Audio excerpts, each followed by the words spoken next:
In a case report of the successful management of type 2 diabetes with a lifestyle intervention, a 45-year-old fellow took responsibility for health into his own hands and sought to defeat his disease and get off the drugs by eating foods purported to be anti-diabetic. But how strong is the evidence for, let's say, ginger? Diabetes is reaching pandemic levels and requires safe, affordable, and effective therapies. So what about the potential of ginger in the prevention and treatment? Well, in a Petri dish, increasing exposure to ginger compounds improves blood sugar uptake of muscle cells almost as much as the popular diabetes drug metformin. And in rats, ginger might work even better than metformin.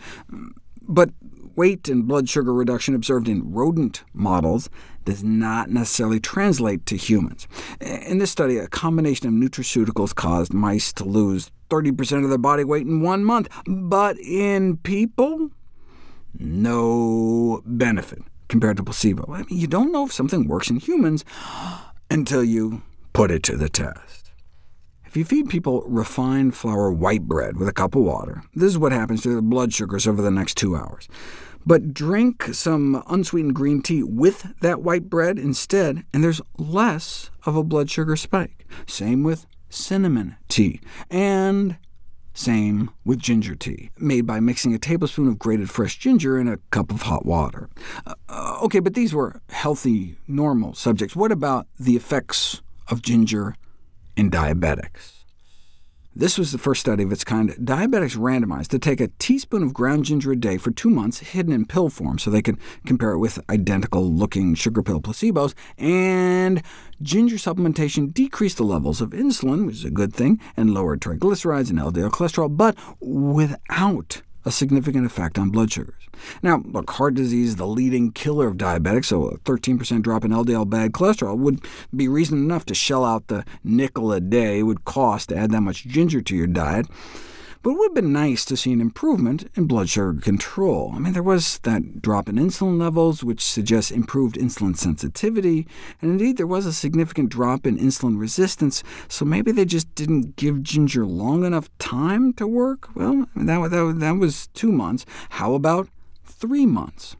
Even less ginger, just 1.6 grams, less than a teaspoon a day, but for 12 weeks. And maybe ginger can reduce blood sugars after all, and decrease inflammation, cutting C-reactive protein levels in half.